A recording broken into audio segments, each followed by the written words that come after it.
Can you become a leader that takes their organization from good to great? And what does the hedgehog have to do with it? In his book, Good to Great, Jim Collins assessed thousands of companies and uncovered 11 that were truly exceptional with inspiring leadership styles. Hi, welcome back to the channel. My name's Elizabeth Van Geerestein and I'm your personal leadership insider, here to help you fast track your leadership and your career. On this channel, we talk about how to develop yourself as a leader and how to get to that next level of leadership and in your career and increase your influence and your impact. In today's video, I'm going to break down Jim Collins' best leadership advice so you can apply it and take the lead in your company. Whether you're a new leader or a seasoned veteran, Collins' wisdom will help you take your leadership and your organization to that next level. Listen, the reality is we're living in an era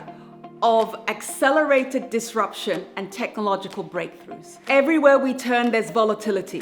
Whether it's inflation, a looming recession, soaring energy costs. Whether it's wars and rumors of wars across the world, the challenges of hybrid working, and the silent quitting of employees. In this chaos, leaders need to effectively build and grow their organizations, constantly staying ahead of change. And to achieve this, they're involved in reorganizations, turnarounds, restructuring, downsizing, and an endless number of other growth initiatives. Even in current times, so much of Jim Collins' findings remain true. But before I can show you how you can apply it in your organization, here's a quick summary of his best work to get you up to speed in no time. Grab a pen and paper. This is value-packed.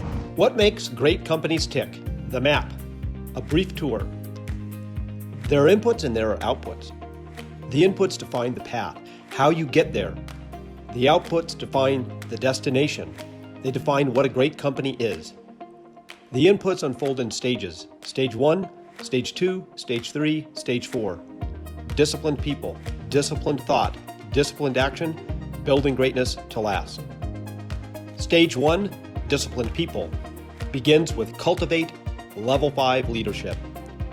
Cultivate getting the type of leaders and becoming the type of leader who leads in a spirit of a service to a cause and does so with personal humility and indomitable will. And then practice first who, then what. Get the right people on the bus, and then figure out where to drive it. With the right people in place, that sets you up for Stage 2, disciplined thought.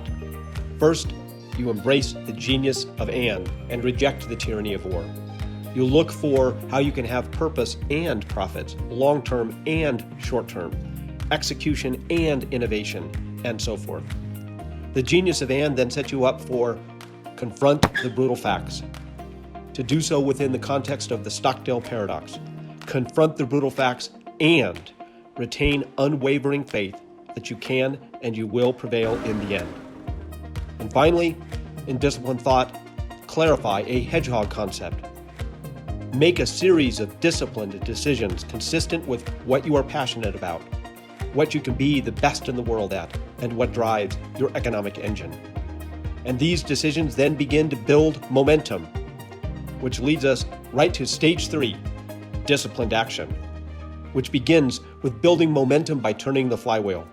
You make those series of good, disciplined decisions, you execute them exceptionally well, and you get a click on the flywheel. But you keep pushing, and you eventually accumulate a series of good decisions over a very long period of time that add up to compounding momentum, the flywheel effect. And then you hit breakthrough with 20-mile march discipline, the relentless discipline to hit self-imposed performance markers, not just for years, but for decades. And then finally, you renew and extend that flywheel by firing bullets, then cannonballs. Fire bullets to get empirical validation of new ideas that they will work, and then convert them into a big cannonball to scale them up. Stages 1, 2, and 3 all have the word discipline, because discipline is the backbone of any truly great performer.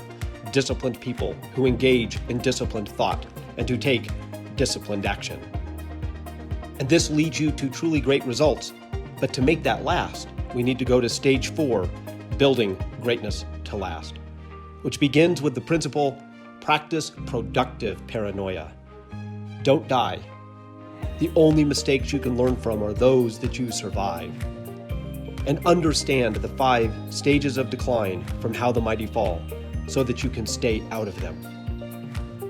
As you continue to build, you make the shift to do more clock building, less time telling, so that the company can prosper and succeed far beyond the presence of any single leader or any single great idea that was right for the time. And finally, the big idea, preserve the core and stimulate progress. Hold true to your core values and change your practices. Hold true to your purpose and change your strategies. And along the way, set BHAGs, big, hairy, audacious goals to stimulate progress.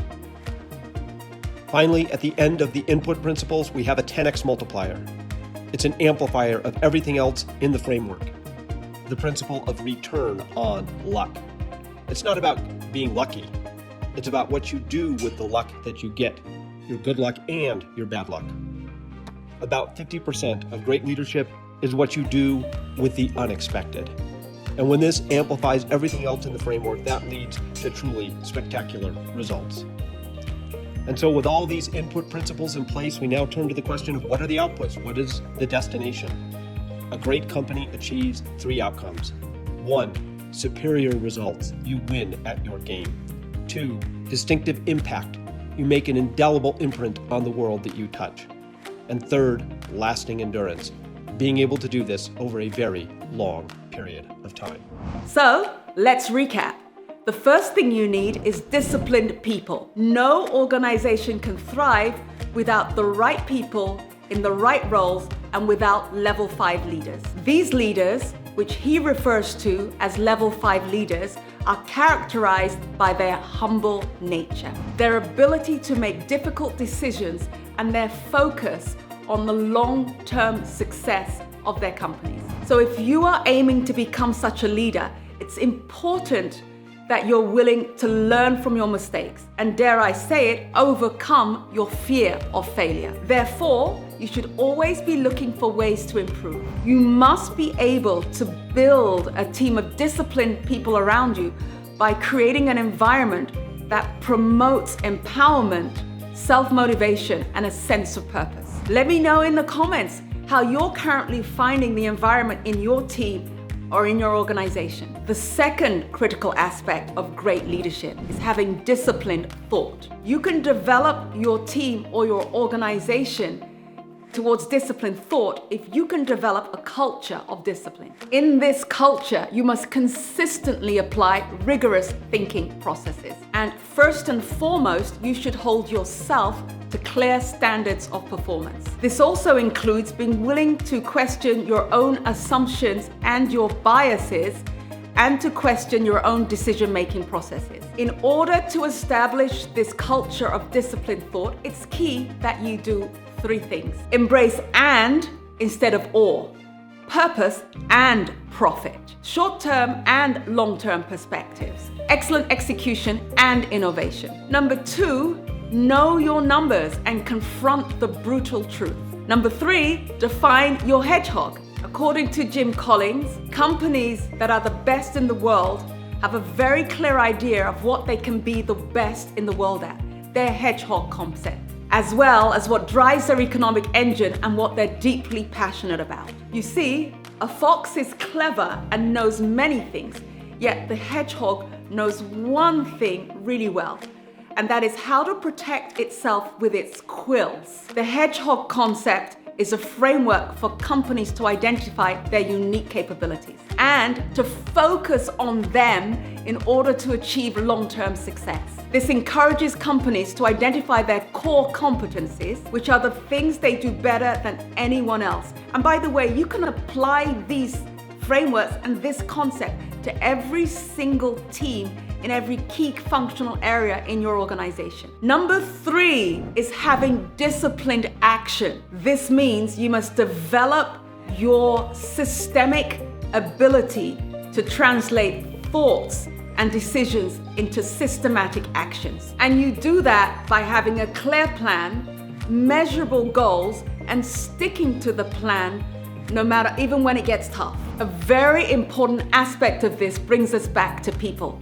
I've seen so many teams that have got great game plans and great strategies for success, but because their cross-functional teamwork is weak, they fail to succeed. Excellent execution is incredibly important. And with practice, that leads you to develop systems that can scale the impact of your team. Have you and your team identified your hedgehog?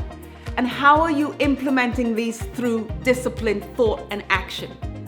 I'd love to hear from you in your comments. And fourth, and probably the most important, is building greatness to last. Today, we call it building sustainable success. And the way the most successful leaders do it is by learning and thriving from mistakes, like Satya Nadella has introduced at Microsoft with his Learn It All culture, by innovating and building better systems. Constant and never-ending innovation is the key to long-lasting success, and holding true to your core values. No organization can succeed if leaders cannot be true to themselves. All this leads to incredible outputs, both for yourself and for your team. Number one, superior results, both in terms of your organization's KPIs and your organizational health index. Number two, distinctive impact. So much satisfaction and enjoyment tends to result from this. Number three, sustainable presence and profitability. I hope this has helped you identify at least a few opportunities for you to grow as a leader, and also multiple ways that you can work with your team to implement Jim Collins' concepts so you can thrive and flourish together. Thank you so much for watching. Make sure to share this video with your team so they can apply these powerful concepts of Jim Collins in their ways of working. And also simply share with anyone you know who aspires to become a better leader. Like this video if you enjoyed it, and subscribe because I've got some great videos coming up. See you next time. Bye.